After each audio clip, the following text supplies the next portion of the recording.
زموږ اولنی درس هغه د سورة الفاتحه یعنی قرآن مجید کې اولنی سورة الفاتحه ده چې موږ هر لمونځ کې وایو الحمدلله رب العالمین. دا سورت په مکه کې په پیغمبر علیه السلام باندې نازل شوی او دې کې 7 آیتونه دي. آیت دې 7 او نزول د پیغمبر علیه السلام د نبوت ابتدایي زمانه کې شوی و او کلمات د سورت 27 ده او حروف په دې کې 140 دي. بیا سورة الفاتحه موږ وایو الحمدلله رب العالمین. د دې ډېر زیات نومونه دي. مفسرینو لیکلي چې د سورة الفاتحه ډېر نومونه دي خو یو څو نومونه به زه تاسو ته ووایم. لکه سورة الفاتحه اولنی نوم دی. د قرآن مجید چې کله موږ پوره وکړو سورة الفاتحه اول موږ وایو نو په دې وجه باندې دې ته موږ سورة الفاتحه وایو یعنی د دې د قرآن مجید ابتدایي سورت په دې وجه موږ دې ته سورة الفاتحه وایو. دویم نوم دی سورة الحمد یعنی دې کې د الله رب العزت حمد او ثنا بیانېږي او دا سورت د الحمدونه شروع کېږي نو په دې وجه باندې دې ته سورة الحمد هم ویلی شي. بیا بل ام القرآن دغه سورت ته ام القرآن ویلی شي ځکه چې د قرآن مجید د اول نه واخله تر اخره پورې په قرآن مجید کې چې کوم مبحث کوم بیان او کوم تعلیم دی هغه ټول الله پاک صرف او صرف په دغه سورة الفاتحه کې موږ بیان کړي نو دې ته ویلی شي ام القرآن. او بیا السبع المثاني د دې سورت نوم دی. دا ځکه چې دې کې 7 آیتونه دي او په هر لمونځ کې دا ویل کېږي. او یا بله خبره ده چې دغه سورت 2 پیرې نازل شوي دي. په پیغمبر علیه السلام باندې دغه سورت 2 پیرې د نزول شوي دي. بیا سورة القدس هم ورته ویلی شي، سورة الوافیه، سورة الکافیه، سورة الشفاء او سورة الشافیه. چې یو انسان بیمار وي او په صحیح عقیدې سره د سورة الفاتحه په یو اوبه باندې دم کړي او په اوبه وڅښي الله پاک دې شفا ورکړي. دا سورة الشافیه. او بیا سورة الدعاء یعنی دا سورة الفاتحه ته سورة الدعاء هم ویلی شي. کله چې موږ وګورو اصل کې دا سورة الفاتحه یو دعا ده چې موږ وایو الحمدلله رب العالمین شروع کو اهدنا الصراط المستقیم موږ ته نیغه لاره وښایه دا دعا ده. نو الله پاک په جواب کې موږ ته قرآن مجید پیش کوي انشاءالله مخکې به وایو.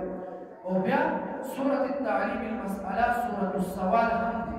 او بیا سورة المناجات دې کې د دعا موږ ته الله رب العزت نه دعا غواړو په دې وجه باندې دې ته سورة التعلیم المسأله سورة السوال سورة المناجات سورة التفویض دا هم ورته ویلی شي.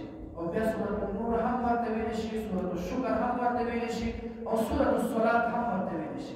دې نه علاوه نور نومونه هم د دې سورت شته او دا دومره به کافي وي. نو موږ ته پکار دی چې موږ اول توجه سره کېنو او څه ناسم به یاد کړو او خپل کور کې بچو ته هم وښایو. ځکه پیغمبر علیه السلام فرمایي خیرکم من تعلم القرآن وعلمه. بهترین انسان هغه دی چې هغه قرآن مجید په خپله زده کړي او بل مسلمان ته وښایي. بیا د سورة الفاتحه خصوصیت دی. د هر یو انسان هم ځان له خصوصیت وي، د چا اخلاق ښه وي، د چا کردار ښه وي، د هر یو انسان ځان له خصوصیت وي. دې د سورت هم خپل یو خصوصیت دی. لکه د سورة الفاتحه خصوصیت دا دی چې د ټول سورتونو نه اولنی سورت په قرآن مجید کې هغه سورة الفاتحه د دومره مقام والا سورت دی، دومره مقام والا. او بل مونږ چې کله وګورو د قرآن مجید په پیغمبر علیه السلام باندې نازل شوی دی په 23 سالو کې او د هر یو سورت نه یو ټوکړه هغه په پیغمبر علیه السلام باندې نازل کېدل. او سورة الفاتحه داسې یو سورت دی چې د اول نه واخله تر اخر پورې په پیغمبر علیه السلام باندې مکمل نازل شوی دی. یعنی په حصو کې تقسیم شوی نه دی بلکې مکمل په پیغمبر چې کوم سورت نازل شوی دی په قرآن مجید کې هغه سورة الفاتحه ده. بیا د سورة الفاتحه په شان د سورت پیغمبر علیه السلام باندې چې کوم قرآن نازل شوی دی د پیغمبر علیه السلام نه مخکې 3 پیغمبرانو باندې کتاب د الله نازل شوی تورات، انجیل، زبور.